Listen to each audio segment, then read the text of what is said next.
Hello, and a very warm welcome back to the RP Book Club. Our first episode of 2022 after, let's say, an unintended break.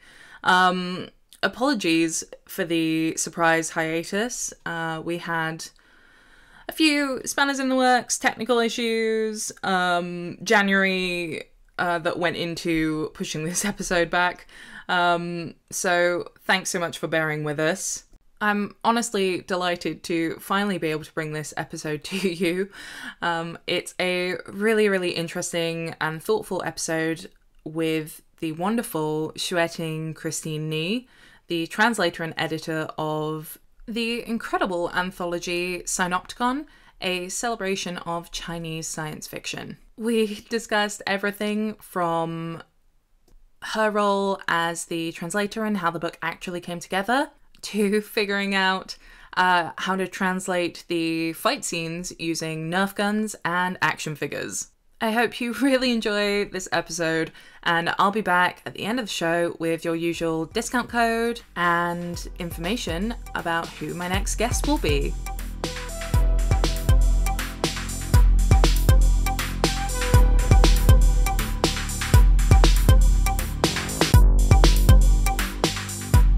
Xueting Christine Ni was born in Guangzhou during China's quote-unquote reopening to the West. Having lived in cities across China, she emigrated with her family to Britain at the age of 11, where she continued to be immersed in Chinese culture alongside her British education, realizing ultimately that this gave her a unique cultural perspective, bringing her Eastern and Western experiences together. After graduating in English literature from the University of London, she began a career in publishing whilst also translating original works of Chinese fiction.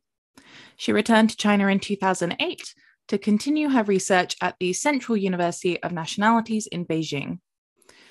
She's written extensively on Chinese culture and China's place in Western pop media for outlets including the BBC and Tour.com, as well as working with theatres, institutions, and festivals, and introducing the wonders of Chinese culture to new audiences. And now I'm delighted to wish her a very warm welcome to the RP Book Club. Thank you, Rosie. It's lovely to be here. I'm really excited to have you on. I've been looking forward to this.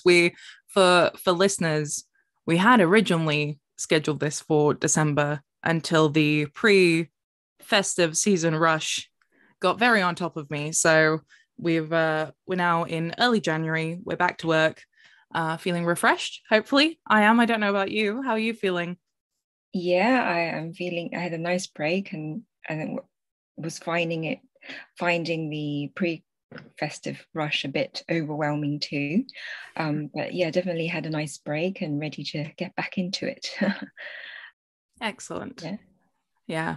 January feels like a good time to kick off with an episode I've really been looking forward to. Synopticon, a celebration of Chinese science fiction, came out in November of last year, and it was, and I don't have to say this as someone who works for the publisher, but I will because I feel it was genuinely one of my favorite reads of last year, and I continue to dip in and out, and the stories are just completely fantastic.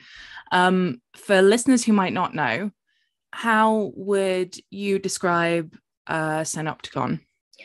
First of all, thank you very much for reading it and quoting it as your favorite book. Means a lot.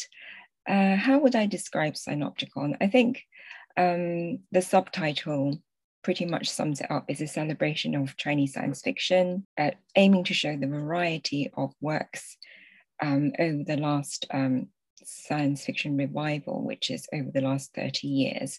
So a range of what science fiction was like in the 90s, and then through to a few pieces in the 90s through to 2000s, and then focuses on the works of the last 10 years. So it's a celebration rather than the best of or aiming to collect any stories that are written under a certain theme or demonstrate a certain theme. It's a celebration of the diverse development of sci-fi in China over the last few decades. Absolutely, absolutely. Um, and I think, you talk in the introduction about really wanting readers to connect with the stories in terms of kind of seeing the, say, hopes and fears that they experience reflected in those stories. And I know that really resonated with me. How did you find the process of gathering the stories, or tell me a little bit about how the book came about? So I went to China to study about 10 years ago, for a bit of to further my understanding of the culture and the Chinese psyche. And while I was there, I saw the growth of a lot of just the beginning of the nascent genre fiction and pop culture. So this was stuff like the tomb raiding novels and the kung fu fantasy novels that were filling the shelves in the bookshops, and yet they weren't really known outside of the country.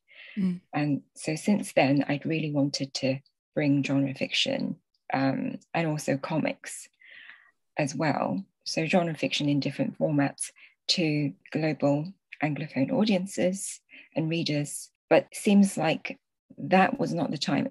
End of the 2000s was not quite, the time was not quite ripe for the Anglophone publishing industry. And contemporary China wasn't quite a concept within the global consciousness yet like it is now. Right. And so it's taken a while for any genre fiction project as a whole to come into being. I did what I could. I took whatever translation jobs I could, and then wrote about the pop culture in commentary pieces and nonfiction books. So it's very exciting, really very, very exciting for the project to take off. Yeah, completely. It was, I think I'm right in thinking that it kind of got greenlit finally, officially, in sort of the backdrop of 2020. And we were all, I'm going to say lockdown, but who knows where that begins and ends, under quarantine measures. What was it like sort of moving into the active phase of the project? I'm guessing a lot of the translation took place during that time. What was that like? That was quite surreal. So yeah, the contract was, I think it was signed off just at the end of 2019. And then the last selection that I made was the Flower of the Other Shore, the zombie story. And then March the following year, we went into lockdown. And then the pandemic, and a few months before that, the pandemic was like official news. So that was really surreal, particularly for that piece, to be translating something that we're actually very similar to what we're actually living in, kind of translating something about a story about a pandemic in the middle of a pandemic. So yeah, and other than that, I think it's been a bit hard on like our sanity, the whole working from home and not having a lot of contact with friends and society as a whole, and kind of keeping various parts of our lives going and realizing there's a wider world out there. So I think this project helped quite a bit in that it just started as pieces of paper, like not pieces of paper anymore. Well, I did print out the translation, the stories on paper so I can refer to them more easily, but they were like a set of Word documents and then Google Docs and then lots of iterations of the copy back and forth. So a significant part of what kept me going was knowing that this will end up as a book, like a printed book on the shelves for the readers to take their own journeys with it.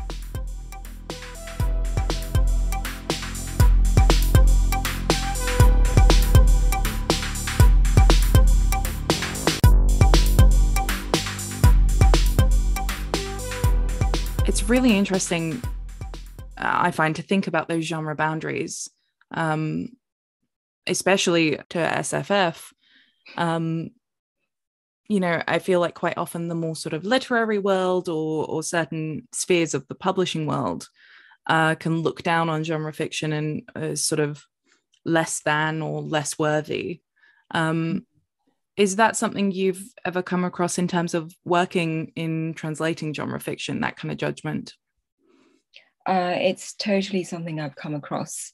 Part of the obstacles I've had initially getting genre fiction, comics and other things, kind of thrillers and horror fiction or, sci-fi translated into English is because it seemed like kind of a decade ago, the Anglophone publishers who were interested in publishing Chinese and also in the translation community were largely interested in literary fiction, what's considered literary, so the non-speculative. Although you could argue fiction is always speculative, all fiction is speculative in a way.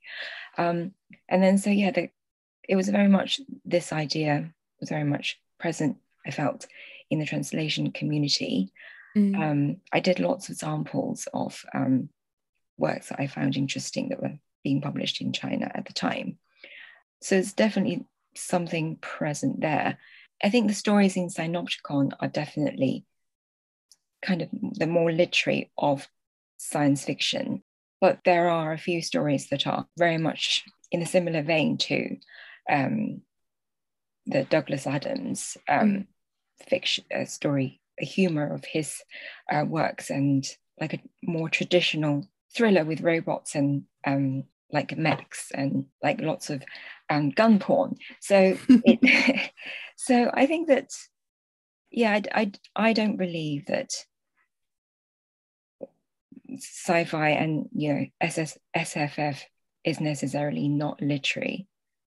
I think any genre, I think there's stories to be enjoyed in any kind of genre, as long as it's well written. And that was my criteria really for the been asked a lot in interviews that how did you make the selection? That was my main criteria. Is it good? Is it well written? Is it enjoyable, really? So the boundaries are not so clear, and I do believe that any kind of genre can be well written and equally not well written, depending on completely.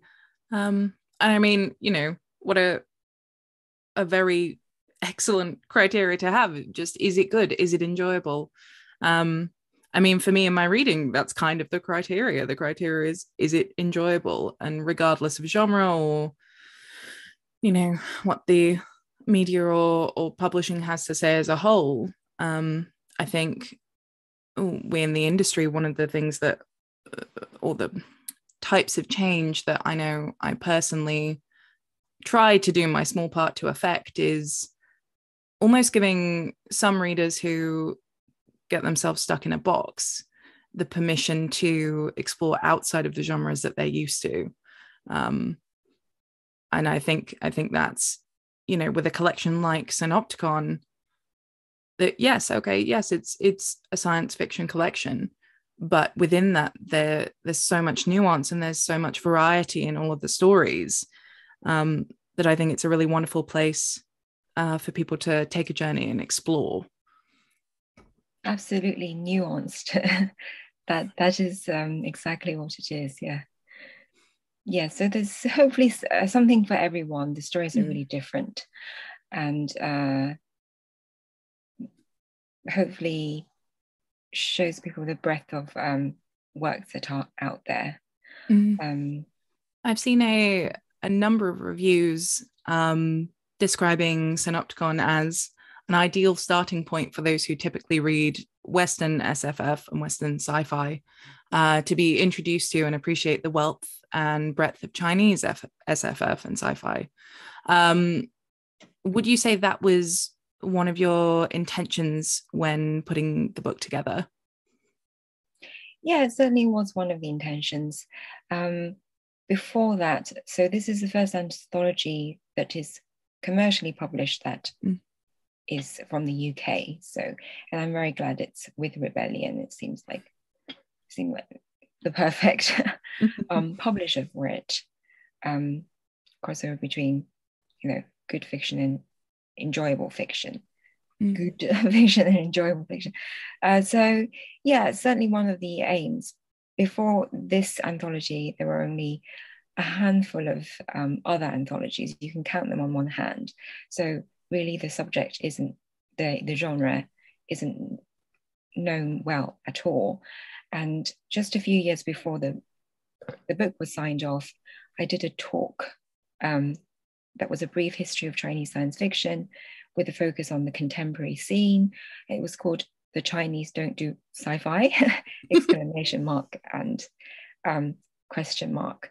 And many people after they heard it, they were like, oh really? I didn't know sci-fi even existed, but of course it does. Just as it does in any country, in any other country. So yeah, I think the subject is still really new to most readers, with the exception of some who, with the exception of the people who are really interested, the academics or the people who are really interested in Asian culture or do science fiction research. So it's a very new kind of area. So I hope to introduce readers to these authors and hope that they'll seek out more works by these authors, and maybe more authors within the genre. There were certainly more writers I wanted to feature, and a lot of new writers too, because the development of the genre has gone from like a largely linear to like a mushrooming effect. So, but for a first work, I thought, for a first collection, I thought it was important to kind of show them the recent developments. And yeah, hoping there'll be more, hoping it'll be a series. I mean, I hope so too. I don't have the power of that sign off. I wish I did, because if I did, we'd already be going. We have a reader who emailed in kind of on this, who wanted to ask, what are you working on at the moment? And are you planning any more collections like Synopticon? Yes. So I'm plotting next year's books, and not next year's books, like the upcoming books at the moment, and certainly there will be, almost definitely be, another collection of genre fiction, although I can't say what kind of genre fiction and if it's definitely happening yet. So hopefully be introducing more facets of this fascinating new development from China to Anglophone readers. And so my aim is to alternate between one fiction and one non-fiction work, so one on Chinese pop culture and one translating. I'm also hoping to introduce more novels of genre fiction, maybe more on the fantasy side or science fiction, into the English reading arena. And hopefully there'll be more opportunities coming up for that. I'm also working on a few other projects, kind of as smaller projects as well, and hopefully I can share them with people soon. I have an essay. I've been recently researching web novels and internet literature, with a focus on women's writing in China. It's a recent development within the last 20 years. And I've got an essay in a collection from Tor that's coming out in March. So if they're interested, they can look out for that one. It includes different kinds of speculative fiction, and a couple of essays to explore different themes within genre fiction. They're all translated by women and non-binary, female and non-binary creators, and also written by these. So yeah, looking forward to that being published. Definitely. Yeah, and you talk in the introduction to Synopticon about wanting to feature particularly female writers, and I think it's just over half in the end are women. I mean, it feels reductive to ask why that was important, because we all know why that's important, and we're both women. But exactly. but you know, I'd be interested to hear about particularly focused on Chinese sci-fi, why you wanted so much for that to be a key feature of the collection. Because it's a widely known fact within the SF community, within the Chinese SF community, that women writers are underrepresented. And I've certainly seen this in my research. There's usually like in any sort of conference or like event, the forums, it's usually a line of men in the photo, and and the women are all like, there's like no women over there on the side, and this just as a graphic demonstration of the underrepresentation. And always the greatest writers are talked about are all men, and that's certainly not true.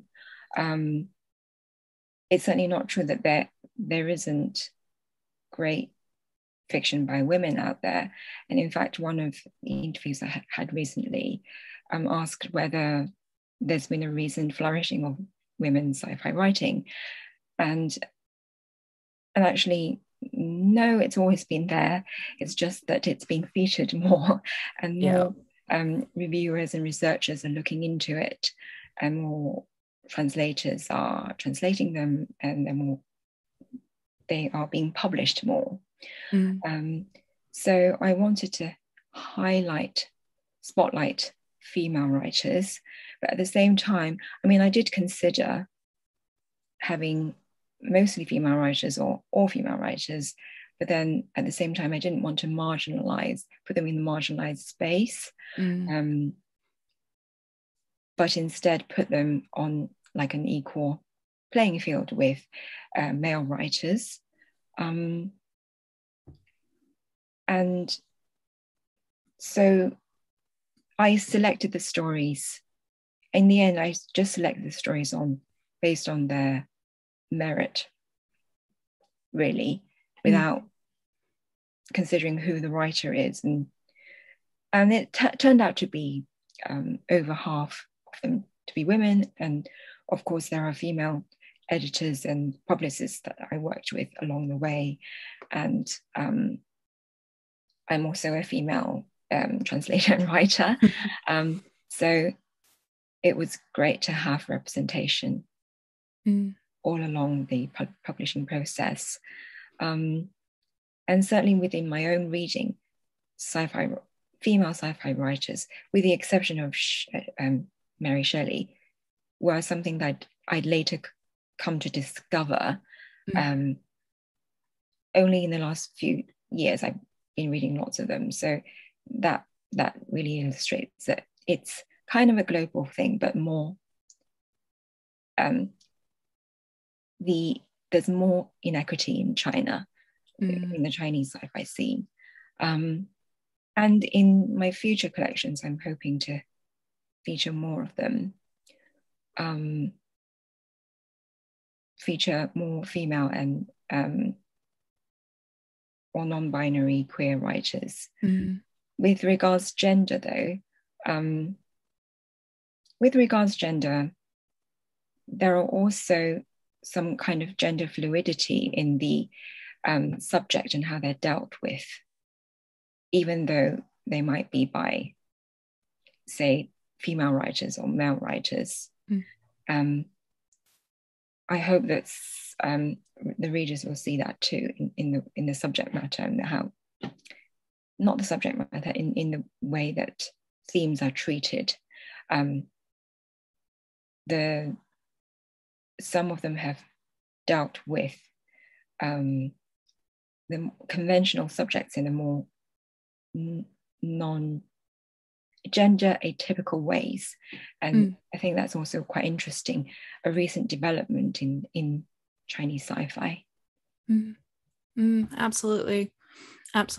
And I mean, we talk about sort of representation in terms of the process itself and the people involved, but it is also completely fantastic to see that in the subject matter and in how, you know, stories are told and how stories are treated.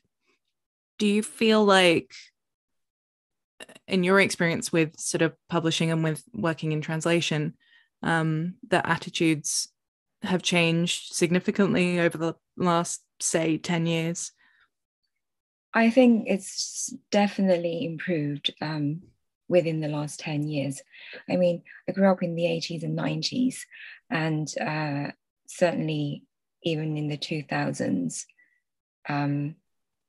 that part of my adult life, I think my generation can see the big change, that now it is, I mean, a lot more acceptable to talk about queer stuff and to publish authors that are diverse in all sorts of ways. And I'm seeing and I'm delighted with how much fiction, non-fiction, and, you know, other media, film, television, they're all bringing in kind of people of color or queer people, queer creators, those with you know, neurodivergence or disabilities. I think overall we've seen a massive kind of movement in terms of businesses and the media towards diversity. I think there's still a long way to go. Yeah, but absolutely. I'm really delighted to see a lot more works that are featuring diversity in many different ways out there. And in fact, my own reading experience has been kind of a reflection of this, in that, you know, I grew up with the English literary canon, and up till I only discovered genre fiction as an adult. And actually, in the recent years, I'm catching up with lots of fictions by books by people of color writers like myself, because generally before they were not as spotlighted or as accessible as, or published as much published as they are now. So that's really positive. There is still a long way to go, but it's really, really positive.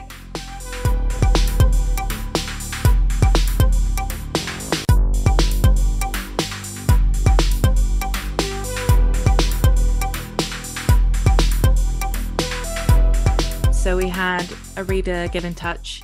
They wanted to know what's currently on your to be read pile, and what are you reading at the moment? Oh, my to be read pile is like this big. Where to start? So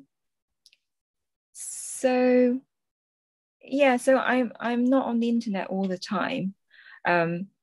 Still, you know, quite old-fashioned in a way, preferring printed things, but and also because I need to do a lot of research on like pop culture, and therefore I kind of rely on like a lot of friends that I have that are on the internet all the time to recommend me stuff. So currently I'm reading We Hunt the Flame, which I'm absolutely loving, because it's a real kind of window. It's a real kind of experience, not only fantasy inspired by a culture that we don't hear much of, but the way that she writes, and the way that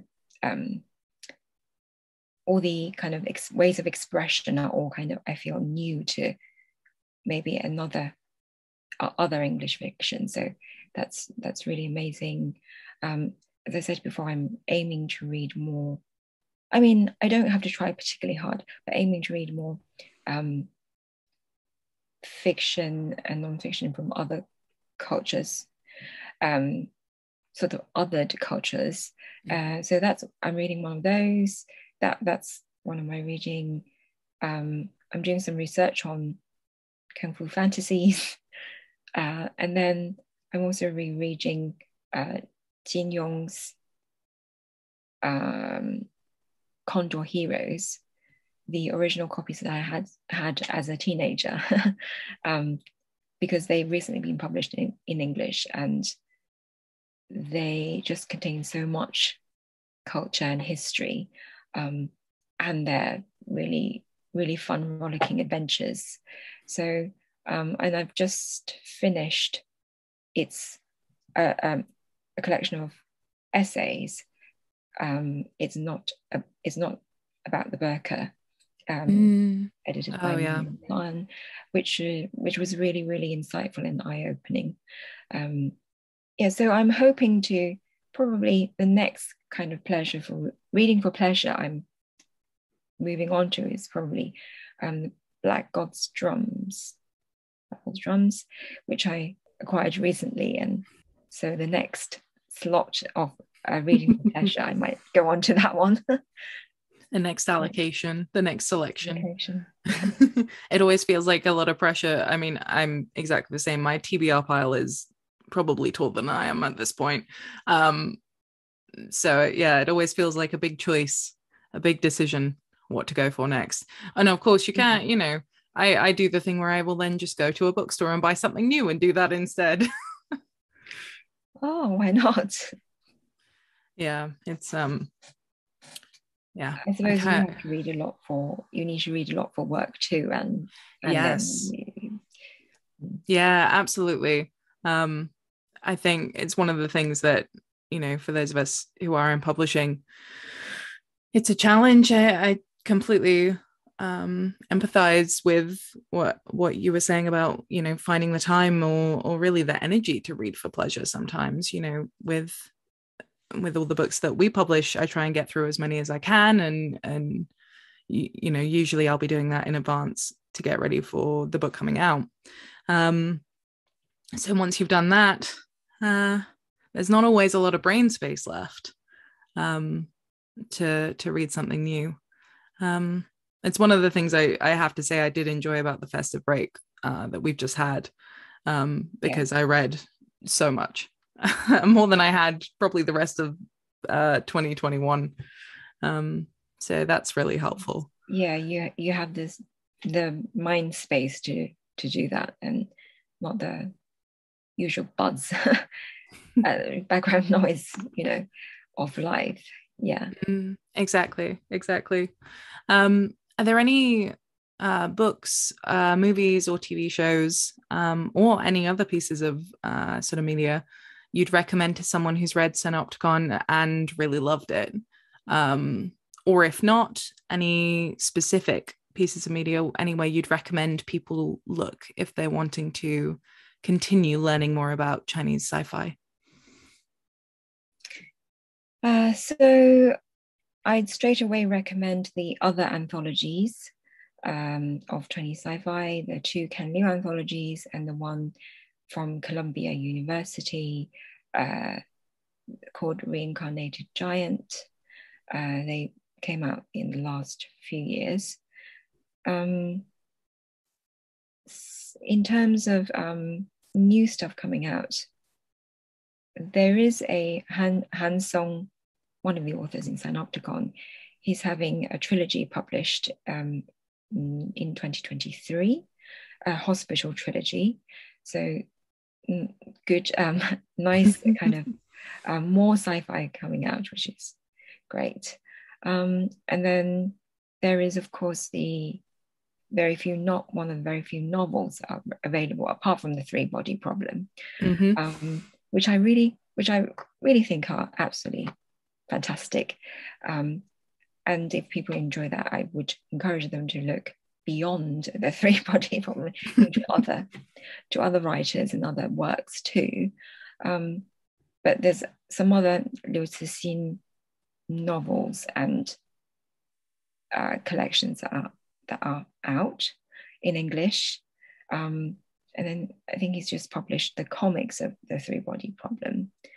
For those of you who like comics, there's a new animation series coming out that China is making, but then Netflix are making their own live action three-body series.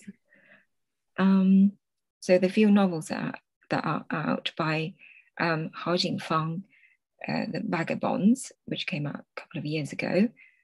She's one of the authors in Synopticon, and also Bao Shu, another author in Synopticon. He's got a novel out called The Redemption of Time, which is set in the three-body problem universe. Interesting. So he's continuing. That is really interesting. The author has kind of authorized this sequel but written by a different writer to this universe he's created. So that also came out in 2020, I think. So yeah, quite a few things. And of course, keep an eye on Clarkesworld. They have a collaboration with Storycom, the agency in China, and they regularly publish science fiction in English. In every issue, they have one or two, I think. Yeah, so a few works to look out for. I think so many, and hopefully only more that we'll see continuing to come out. I hope to bring readers more myself too. Definitely.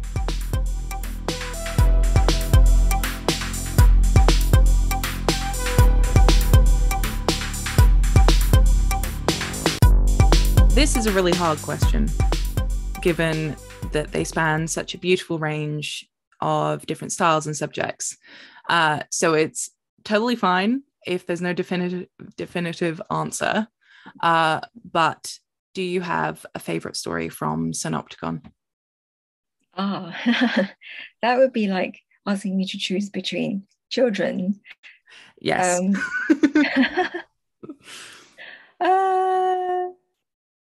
I think I like them all. I think they all spoke to me, which is why they were collected. But so stories like Flower of the Other Shore, I definitely really like. And that was quite a long one. It's actually a novella. And initially I picked another piece, but as soon as I saw that piece that the author sent after I'd made my selection, he was like, well, would you like this one or this one? And after I read that straight away, I thought, I really want to translate this one, even though it's a bit long, because I love zombie stories. I loved zombie films and books before. And this is kind of a Chinese reinterpretation influenced by the global zombie narratives. So that one I really liked. I also really like Starship Library, as I'm a great fan of Doctor Who and Douglas Adams' Hitchhikers, and the whole Hitchhikers series and the radio plays and all the kind of quirky humor of that kind of sci-fi. And I think that not only pays tribute to the author in its name, but really in the style and the nature of the humor really reminded me of that. So that was two of the stories I really liked.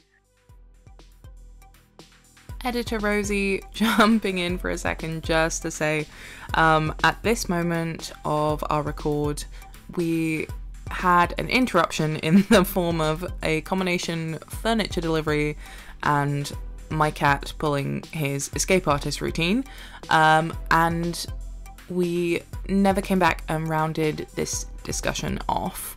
So Xueting was kind enough to record an additional section to finish off this discussion, which I will insert here. Yeah, so apart from the two that I talked about, I also wanted to mention The Last Save, which I think integrates a hard science MacGuffin brilliantly with the plot of the story and tells it in a very relatable way, in a way that brings it very close to our everyday lives. I think considering some, up till recently, prominent views about what makes science fiction in China in terms of hard science, and the focus on that, I think this is no mean achievement on Gushi's part. I also really like Tide of Moon City, which again has a set of hard science principles at its core and explores a lot of wider subjects that we're concerned with today in terms of geopolitics and alternative energy sources. However, this story really speaks to the reader on an emotional level too. And I think then that makes it a very powerful story and very influential story. It's got a very noir feel to it, despite being set on a completely different planet and in an unspecific time. Also, thirdly, I also really loved Magie Met de Peril, the Anna Wu story, which I thought any readers who love sci-fi, but also art and music, would really enjoy, especially, I think, European readers. Anna writes very exquisitely, and this story in particular is very reminiscent of the fantastic English female historical novelists that I've read and enjoyed over the years.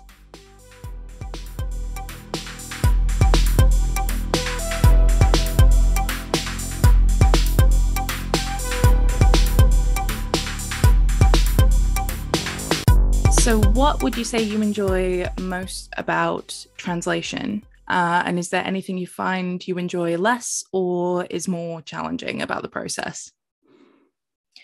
So with Chinese to English translation, it feels really intuitive to me because I spent a childhood in China and then was transplanted to the UK as a teenager. So it's always felt like it's been a process of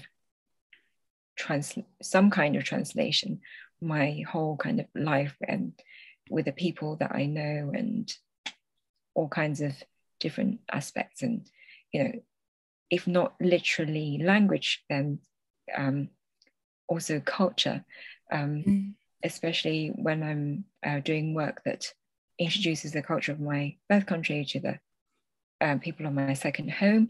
So translation has always felt really intuitive and very natural to me. So it's definitely I'd say the first part of the translation, of literary translation, is really enjoyable. It just flows very naturally. But then after that, I put it aside for a while. I come back to it so I can spot any kind of inconsistencies in anything that I couldn't see when I'm not close to the text. Anything that I couldn't see when I was immersed in the original text. So that's more of a that at that point it's less of an intuitive process and more of a process of deliberate consideration and thinking. And then of course, then there's the editorial process. I have a copy editor that I work with regularly. And then, of course, the publishers, copy editors at the publishers. And so, sorry, I kind of going back to the subject of translating. So there are things that I find really interesting, sometimes can be challenging, which is, of course, it's never a literal process, translation. It's always, there's a lot of localization involved, especially when you're dealing with two cultures, and culture is really very much linked to the language. There's a lot of culture in language and society and attitude and etc. So as a translator, my responsibilities are towards the author to convey what they want to convey accurately and faithfully. But then as an editor, my responsibilities are towards the reader to make sure that what they're reading flows well, is enjoyable, and convey to them what the author is intending to say. Make sure it's all making sense. So the first part of this happens pretty naturally, and then in the second process, where I find the inconsistencies, that's when there are, of course, kind of metaphors, idioms, and proverbs that are not, and concepts that are not native to the secondary language, that need to be conveyed in the secondary language. So I find it sometimes interesting, sometimes challenging, but mostly interesting, enjoyable. I think about how to do this. And my general approach is to encourage the reader to put it in English in such a way as to encourage the reader to perceive things in a new way. I.e., so rather than finding a close equivalent, or I think some translations might be, tempted to just delete the bit, or, so instead of doing that, perhaps making up new metaphors in the secondary language in English, or new metaphors and new ways of make new metaphors and new proverbs as such, and to encourage the reader to perceive things in a different way. So those are the interesting parts of translation. And I suppose then the challenges, so they can be quite challenging. Often, occasionally they can be quite challenging, and I sometimes can't think of the right exact thing straight away, and I just kind of leave it for a while, and it turns around in my head, and in my gut, and until one day I suddenly this phrase comes up, or this word, or this expression, and I know it's perfect. It's not always enjoyable, because it's kind of a constant thing that you're mulling over. And of course, I do worry, am I going to find the right word? Is it going to come up? But it eventually does, and it's definitely lovely when that does happen. And that's been really enjoyable. And for this collection, it's certainly been really enjoyable working with the authors very closely, each one of them working different ways, and discussing the story with them, sending them the English versions for those who want to read the English versions, and asking them about the finer points of the plot or certain sentences.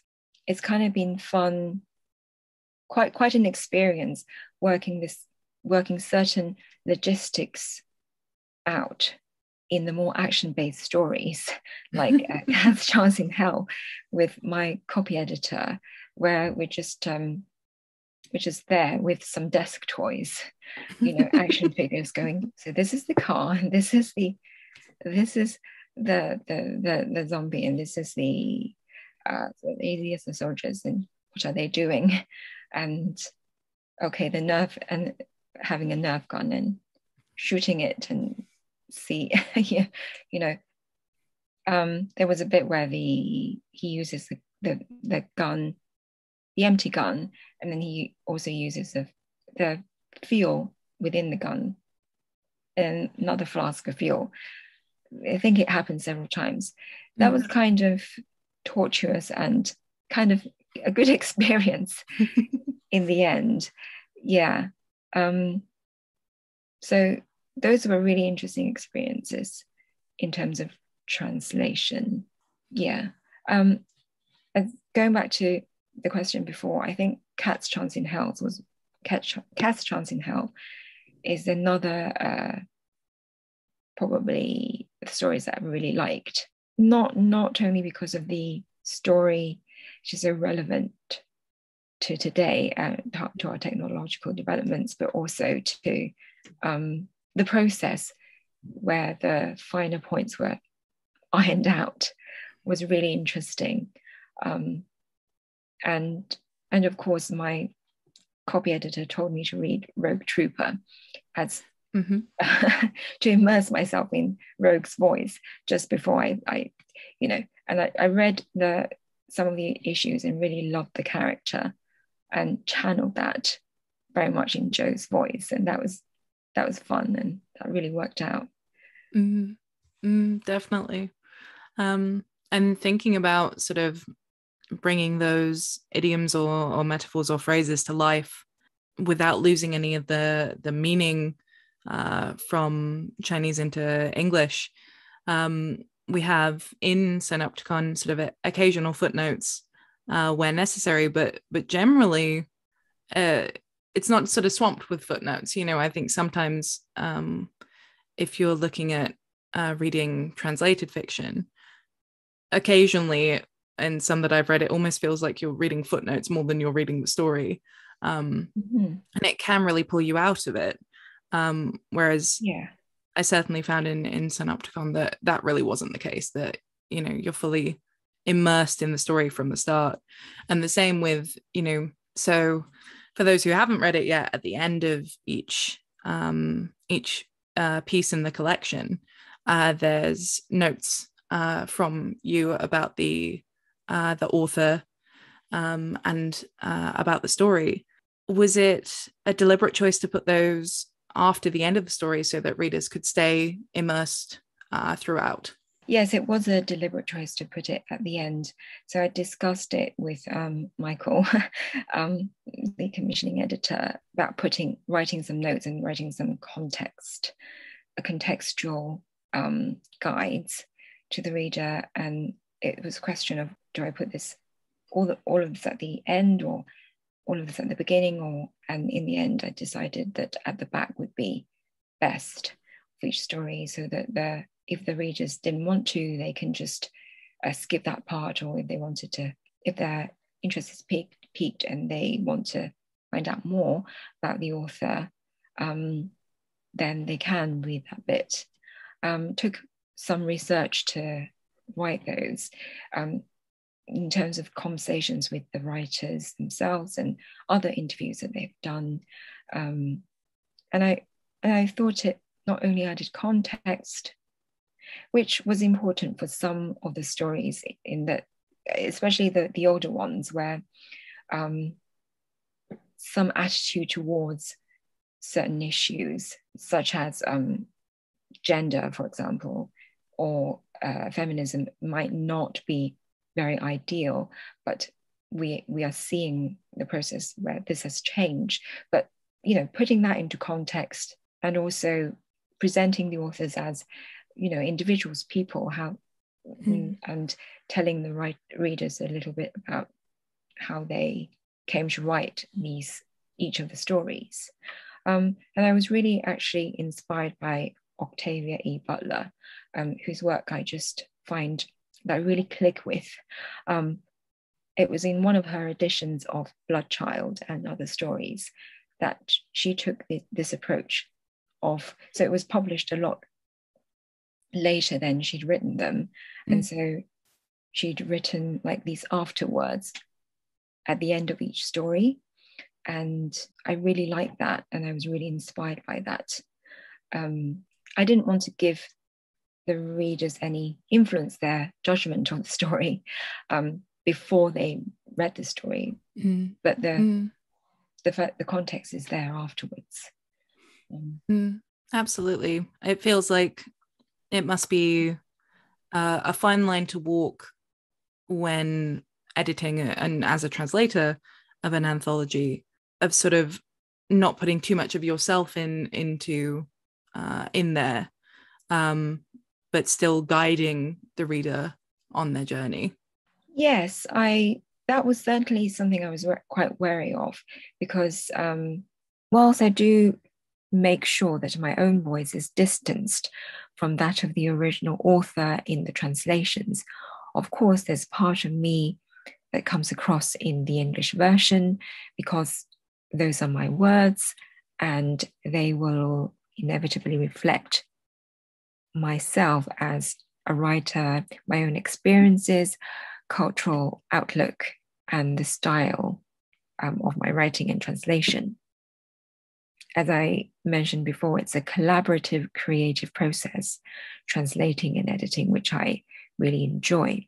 As I specialize in writing about culture and pop culture, I have lent this to Synopticon via the introduction and the mini informal essays following each story, in order to make the collection extra unique and special. And people have said to me that when they want to find out about when they want to find out about a new subject or something very different from what they would normally explore, that when they read my writing, they feel that it's not so daunting. So this writing persona of the friendly scholar is something certainly I've developed over the years, especially during the writing of my first nonfiction book on deities. And I think it has worked out. So whilst the introduction and the guides are, my voice as a curator and a writer is in those parts. In the translations, I really try to distance my own voice from and just kind of channel the voices of the writers. What you were saying about footnotes, definitely during the editorial process, the editors and I definitely agree that there shouldn't be too many footnotes, just the occasional ones that are there if the reader wants to find out more. They don't have to read them if they feel that it's interrupting their flow of reading. And actually, more as I read more genre fiction from kind of writers who are drawing from different other cultures, like The Trail of Lightning or like Binti, I find that they're very bold in the approach. You know, they just put the word, a phoneticization of the concept, particular to the culture they're drawing from, just in the text, and I feel that's fantastic. And of course, 20 years ago, I would never dream of doing that. That didn't feel like you could do that. But now they just boldly do that, and because it does quite add to your perception of the uniqueness of the world building. And I feel quite inspired by that, and feel that perhaps either not many footnotes or a glossary in future collections might be a good idea.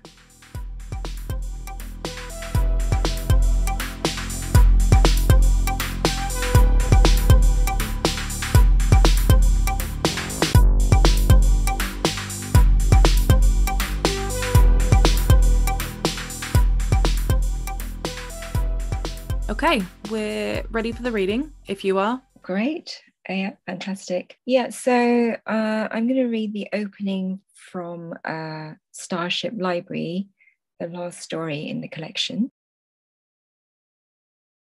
There was a guest at the library. They had arrived at dusk, just as the library was about to close. As long as there is a single reader, the library would stay open. This was one of their core rules. Huang had been in the middle of flicking off the lights, but immediately stopped and reversed her actions, flicking them all back on. White light poured down, making the vast and empty reading hall daylight bright. The guest frowned. I don't like it. It's piercing. I want the sunset shining through the windows and onto the desks. Whoever came to read could make whatever requests they liked, and as long as it was possible, Huang would fulfill them. This was another of the library's rules. She waved her hand, the lights dimmed and the shutters swung open as one. Outside, a russet sun looked like it was floating on the water, creating the most splendid fluorescent reflections. The dusky light shone in, casting a golden glow over everything. Just the sight of it made you feel warm. The man walked along the bookshelves, holding a finger and running it along the spines of the collected books, like stroking the most cherished children. He stood at the deepest recess of the shelves. Huang, can we talk? The guest spoke at last. Immediately, Huang knew who it was. This was the library's designer, the architect of the world, humanity's most benevolent guide, the most intelligent of robots, Turing V. He was using a simulation of a human body and resembled a middle-aged man. I don't want to give up the library, Huang said, cutting straight to the chase. Turing V nodded. I respect your views, but nobody reads books anymore. The world is different now. Humans can acquire knowledge without reading. There are still people who come. The library is for them. In the past 500 years, you have had a grand total of 2 readers. Exactly. There may not be a large number, but they are still coming. In the next 1,000 years, there might not be any. There will always be readers, said Huang softly, neither servile nor overbearing, simply stating the most evident of truths. Turing V's eyes changed color. Through the bookshelves, he gazed at the blood-red sun, streams of tiny symbols swirling in his eyes and then disappearing. We don't have much time, Huang, Turing V implored courteously. The sun is entering its final stage of expansion and has been officially classed as a red giant. In 2,000 years at most, its helium core will shed its outer layers and burn through everything. The library cannot stay here. What if I request that you keep it? That would involve a massive expenditure. We need to see what the costings of that would be, and whether or not it would be a valid enterprise. Ever since Turing I, every generation of Turing has sworn to respect the wishes of every human. That is correct? Then please realize my wish for the library to continue to exist. Turing V blinked. The 235 supercomputers, extensions of himself hung in geosynchronous orbit with Mars, were all processing the same thought. Let him think. Huang turned her gaze towards the windows. The light from the sunset was still there. Turing V had synced the library's orbit with that of Mars so that they chased the sun together. It was as though the crimson sun had been nailed in position outside the window by an invisible hand, completely stationary. It's been a long time since we've seen each other, son. Huang suddenly realized that she hadn't looked outside the library for a long time. For a long time, there had been no need to open the shutters. It didn't take long for Turing V to finish his thoughts and put them into words. This solar system is no longer suitable for human habitation. 15 light years away, second Earth is still in its stabilization period. 15 light years away, second Earth is still in its stabilization period. The best plan is to move all humanity to second Earth, of course, with the exception of those who wish to venture to other planets and create their own civilizations. Most of the population has already left. The remaining 6,450 must leave together. I only have the capacity to build one last starship. There will be no space on it for your library. I can wait, Huang said gently. This calm insistence shook Turing V. He reiterated, I can only build one last starship. I will wait for you to build the starship, and you can put the whole library on it, Huang said unhurriedly. This is my wish. 60,000 million books, equating to 3 million tons in weight, including support equipment, which raises it to 6 million tons. Turing V said, blinking, it isn't worthwhile. I can wait for you, Huang stated, without entering the debate. For generations of Turings, satisfying the needs of humanity has been their predetermined destiny, except when there is a conflict between the needs of the individuals and those of the collective. Huang was very confident that no one would stand in the way of her request, as they had already forgotten that the library still existed. As humanity abandoned the solar system, all their resources were put to use to building starships. As long as there was enough time, Turing V could build hers, as long as the sun allowed him enough time. That was brilliant. Thank you. I do love that story, I have to say. It's probably tied for my favorite. Tied with what? Which other one? It's tied with The Last Save, which I'm beginning and end. But yeah, I really, really love them both and I can't choose. Great choices.